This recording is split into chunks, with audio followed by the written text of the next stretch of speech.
రాష్ట్ర వ్యాప్తంగా సంచలనం సృష్టించిన నకిలీ మద్యం తయారీ కేసులో మాజీ మంత్రి వైసీపీ నేత జోగి రమేష్ చుట్టూ ఉచ్చు బిగిస్తుంది. ఈ కేసులో ప్రధాన నిందితులైన అత్తపల్లి జనార్దన్ రావు, ఆయన సోదరుడు జగన్మోహన్ రావు సిట్ అధికారుల విచారణలో జోగి రమేష్ పేరును వెల్లడించినట్లు విశ్వసనీయ వర్గాల ద్వారా తెలిసింది. ఆయన ప్రోత్సాహం, అభయంతోనే తాము 2022 నుంచి నకిలీ మద్యం వ్యాపారాన్ని కొనసాగించామని వారు వాగ్మూలంలో ఇచ్చినట్లు సమాచారం. దీంతో త్వరలోనే జోగి రమేష్ ను విచారించేందుకు సిట్ అధికారులు రంగం సిద్ధం చేస్తున్నారు.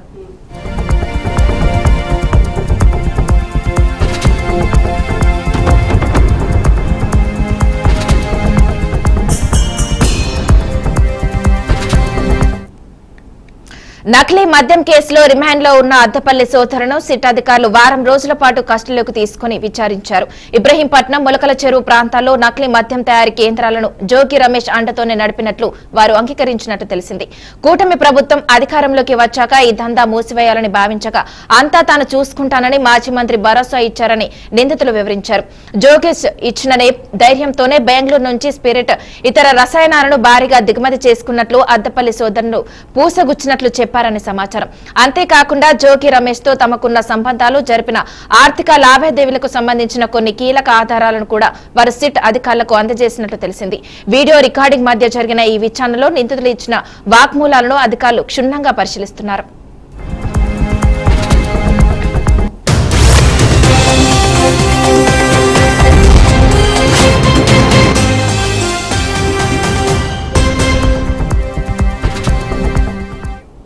అద్దపల్లి సోదరుల కస్టడీ గురువారంతో ముగియడంతో వారిని విజయవాడలోని కోర్టులోకి హాజరుపరిచారు. అనంతరం జనార్దన్ రావును నెల్లూరు కేంద్ర కారాగారానికి, జగన్మోహన్ రావును విజయవాడ జిల్లా జైలుకు తరలించారు. శుక్రవారం నుంచి మరో నిందితుడు తిరుమల శెట్టి శ్రీనివాసరావును సిట్ అధికారులు కస్టడీలోకి తీసుకుని విచారించనున్నారు. ఆయన ఇచ్చే వాగ్మూలాన్ని కూడా పరిశీలించిన తర్వాత జోగి రమేష్ ను విచారణకు పిలిచే అవకాశం ఉంది. ఈ ప్రక్రియ పూర్తయ్యాక జోగి రమేష్ ను ఈ కేసులో నిందితుడిగా చేర్చుతూ కోర్టులో మెమో దాఖలు చేసే సూచనలు కనిపిస్తున్నాయి.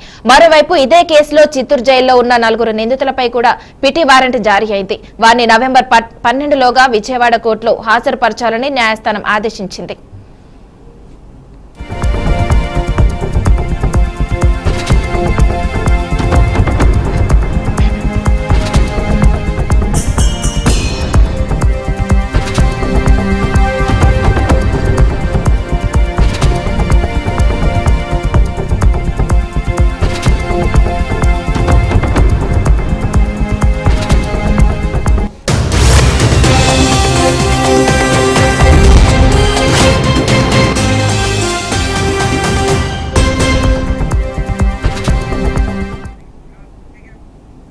ఇక ఇదే విషయంపై మరింత సమాచారాన్ని మా ప్రతినిధి సుబ్బు అందిస్తారు. సుబ్బు, చెప్పండి.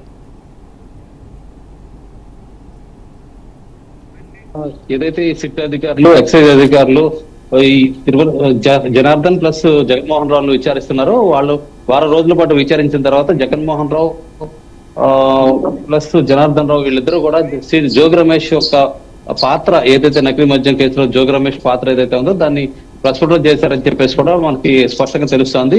కొన్ని ఆధారాలు ఏదైతే 2022 నుంచి కూడా ఈ మొలకల చెరువు ప్లస్ ఇబ్రహీంపట్నంలో కూడా నకిలీ మద్యం తయారీకి సంబంధించి కేంద్రాలను ఏర్పాటు చేసుకున్నామని చెప్పేసి వాటిని 2022 నుంచి ఆపరేట్ చేస్తున్నామని చెప్పేసి కూడా చెప్పడం జరిగింది. అంతేకాకుండా జోగి రమేష్ దీనందరికీ కూడా సూత్రధారి, మా అందరికీ కూడా వెనకాల ఉండి దండుగా ఉండి దీనంతా నడపడానికి కారణమయ్యారని కూడా చెప్పడం జరిగింది. అంతేకాకుండా వీరికి సంబంధించి కొన్ని టెక్నికల్ ఎవిడెన్స్ కూడా అధికారులు కొంచెం సేకరించారని కూడా చెప్పుకోవచ్చు. ఫస్ట్ మొదటగా చూసుకుంటే జోగి రమేష్ ఆఫీస్ కి, ఇల్లుకి సంబంధించిన కొన్ని సీసీ కెమెరా ఫుటేజ్లను తీసుకున్నారు. దాంతో పాటుగా ఏదైతే ఈ జనార్దన్ రావు అద్దెపల్లి జనార్దన్ రావు ఆరోపిస్తున్నాడో జోగి రమేష్ కి మేము డబ్బులు కొన్ని దఫాలుగా ఇచ్చామని చెప్పేసి ఆరోపిస్తున్నారు. దానికి సంబంధించిన బ్యాంక్ అకౌంట్ డీటెయిల్స్ కూడా అధికారులు కొంచెం తీసి దాని మీద కూడా విచారణ చేస్తున్నారని చెప్పేసి కూడా చెప్పుకోవచ్చు. అంతేకాకుండా టెక్నికల్ ఎవిడెన్స్ గా ఫోన్ కాల్స్ ప్లస్ చాటింగ్ ఇప్పటికే బయట పెట్టడం జరిగింది, బయటకు రావడం జరిగింది. కొన్ని సందర్భాల్లో చాట్ చేశారని చెప్పేసి, వాట్సాప్ చాట్ చేశారని చెప్పేసి కూడా ఆ చాటింగ్ మొత్తం కూడా బయటపడింది. టోటల్ గా జోగి రమేష్ పాత్ర ఏంటి దీని మీద అనే దాని మీద సిట్ అధికారులు కానీ, ఇటు ఎక్సైజ్ ఉన్నతాధికారులు కానీ దీని మీద ఎక్సైజ్ చేస్తున్నారు.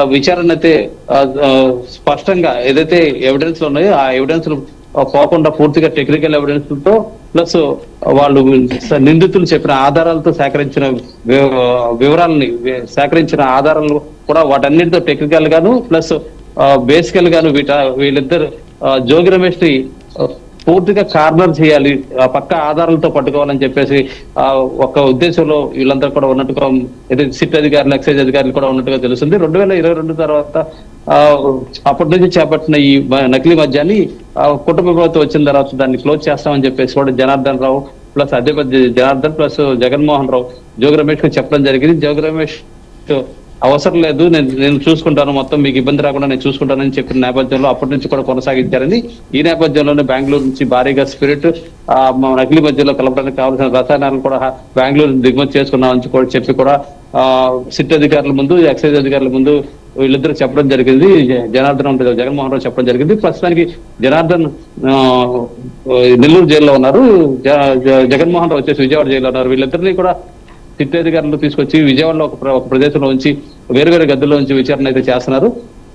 వీళ్ళిద్దరు విచారణ కూడా గురువారంతో ముగియడంతో వీళ్ళిద్దరిని హాస్పిటల్ తీసుకెళ్లి అక్కడి నుంచి జ్యుడిషియల్ మేజిస్ట్రేట్ ముందు హాజరుపరిచారు. తర్వాత తిరుమల శెట్టి శ్రీనివాసరావు అనే వ్యక్తి కూడా దీనిలో ఇన్వాల్వ్ అయ్యారు. ఇతను కూడా విచారణ చేస్తారు. శుక్రవారం ఉదయం అతన్ని అదుపులో తీసుకునే విచారణకు తీసుకునే అవకాశం కల్పిస్తుంది. శుక్రవారం ఇతను అదుపులో తీసుకున్న తర్వాత ఇతను కూడా నెల్లూరు కేంద్ర కారాగారంలో ఉన్నారు. అతను కూడా తీసుకొచ్చి విజయవాడలో విచారణ చేసే అవకాశం ఉంది. అంతే దాంతో పాటు మరో 4 పైన పీటీ వారెంట్ వేశారు. ఈ మధ్య తయారీకి 4 నిందితులపై పీటీ వారెంట్ విజయవాడ అదనపు జ్యుడిషియల్ మేజిస్ట్రేట్ కోర్టు ఇప్పటికీ అనుమతించింది. ఈ 4 కూడా ఈ నెల 22 లోపు వారు కోర్టులో హాజరుపరచాలని చెప్పేసి 22 వరకు జ్యుడిషియల్ విచారణకు అనుమతిస్తూ కోర్టు అయితే ఉత్తర్వులు జారీ చేసింది. వీరందరినీ కూడా అదుపులో తీసుకుని దీనిపైన పూర్తిగా విచారణ చేసే అవకాశాలు కనిపిస్తున్నాయి. మొత్తంగా చూసుకుంటే జోగి రమేష్ కి ఉచ్చు బిగిస్తుందని అనే చెప్పుకోవాలి. టోటల్ గా టెక్నికల్ ఎవిడెన్స్ ప్లస్ బేసికల్ ఎవిడెన్స్ ఇట్లన్నింటినీ కూడా జత చేసి జోగి రమేష్ కి త్వరలో సిట్ అధికారులు నోటీసులు జారీ చేసే అవకాశం ఉంది. నోటీసులు జారీ చేసి విచారణకు రమ్మనే అవకాశాలు అయితే కనిపిస్తున్నాయని కూడా చెప్పుకోవచ్చు. Manasa. Okay, thank you Subbu.